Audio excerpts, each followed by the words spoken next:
নমস্কার বন্ধুরা, আমার বৃষ্টিপর্ণা চ্যানেলে আপনাদের স্বাগত। আজ আমি চলে এসেছি খুব সহজ একটা রান্না, শীতের সবজি দিয়ে রুই মাছ। আমাদের বেসিক্যালি রুই মাছটাই বেশি হয়, মেয়ের জন্য জ্যান্ত মাছ একটু বেশি আনা হয়, তো সেই জন্য রুই মাছটাই নিয়েছি। এটা আমার মেয়ে দুইজনেরই, মানে দুইজনদেরই একসাথে করব। তো ফুলকপিটা আর মাছটা কেটে নিলাম, আর এদিকে আমি একটু গাজর, মূলো, আলু, টমেটো সব নিয়েছি। আগে মাছটায় নুন হলুদ মাখিয়ে মাছটা আগে ভাজতে দিয়ে দিই, তারপরে এই সবজিগুলো কেটে নেব। আজকে খুব রান্নার তাড়া, সেই জন্য আজকে একসাথেই মেয়ের আর আমাদের ঝোল করে ফেলবো। মেয়েরটা তুলে নিয়ে তারপরে আমাদের লঙ্কা দেব। তাড়াতাড়ি রান্নার সময় যেটা সহজ মনে হয় আমি সেটাই করি। তো দেখুন, মাছগুলোতে ভালো করে নুন হলুদ মাখিয়ে নিলাম।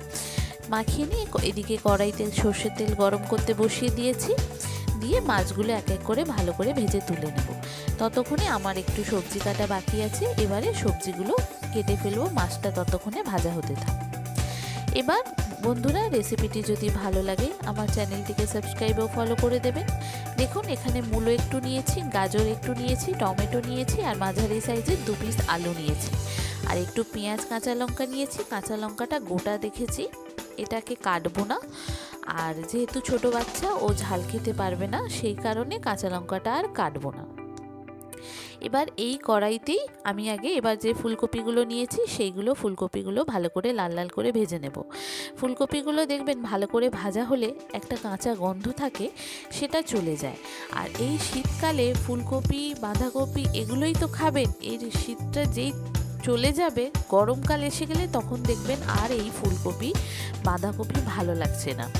এখন থেকেই বাজারে এঁচোড় এসে গেছে, তো তখন দেখবেন আর এই ফুলকপি, বাঁধাকপি কেউ খাচ্ছে না। যেহেতু এখন খুব ঠান্ডা পড়েছে, বৃষ্টি হচ্ছে বাইরে, তো সেই জন্য এখন দেখবেন এই ফুলকপি, বাঁধাকপি এগুলোর টেস্ট খুব সুন্দর আসছে, খুব ভালো টেস্ট হয়। তো এই শীতেতেই ফুলকপি, বাঁধাকপিটা খেয়ে নিতে হয়।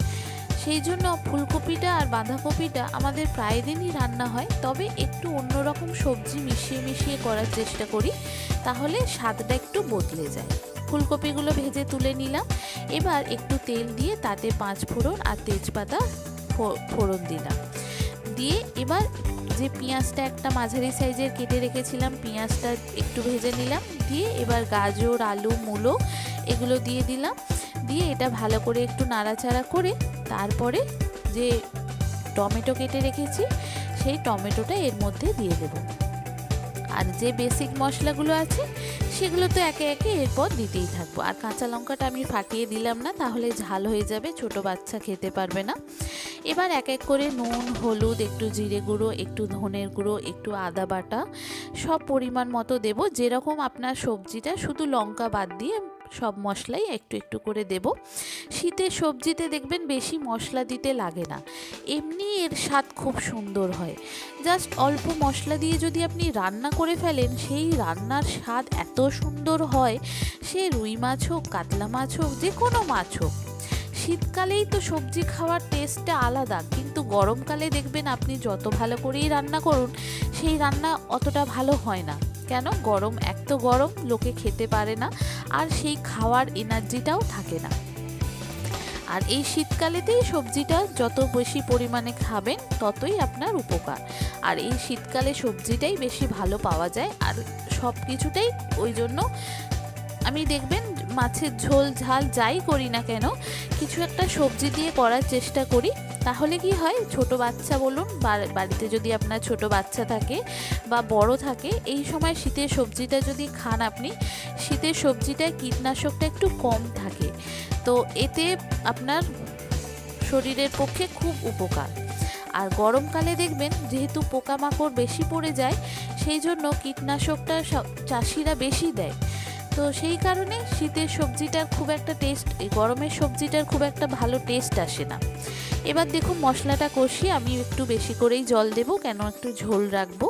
আর এখানে লঙ্কাটা আমি এখন দিলাম না, লঙ্কাটা এটা সিদ্ধ হয়ে গেলে লঙ্কাটা, মেয়েটা আমার বাচ্চা, ছোট মেয়ে আছে, সেটা তার তুলে নিয়ে তারপরে ঝালটা দেব।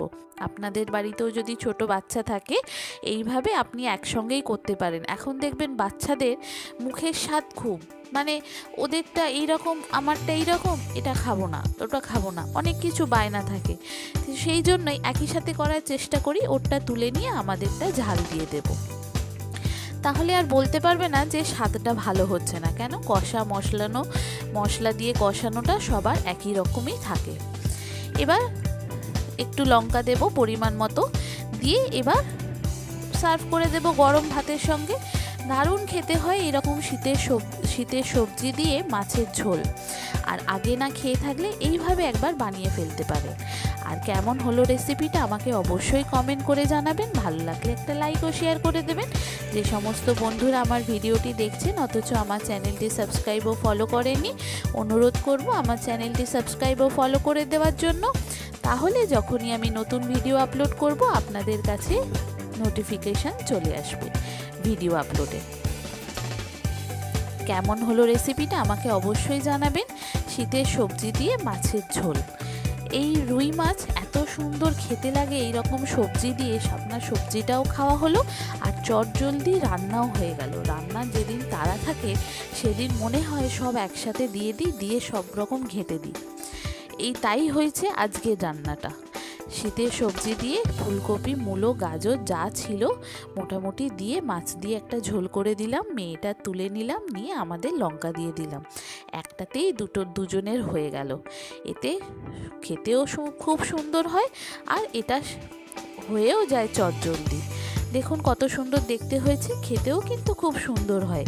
যেহেতু শীতকাল আর এরম গরম গরম মাছের ঝোল আর ভাত দারুণ লাগে খেতে। এমনিই ঠান্ডাতে সবাই কাবু হয়ে যাচ্ছে, রান্না করতে জল ঘাঁটতে ইচ্ছা করছে না, তাতে আবার অন্য রান্না। কেমন হলো রেসিপিটা আমাকে অবশ্যই জানাবেন। থ্যাংক ইউ বন্ধুরা।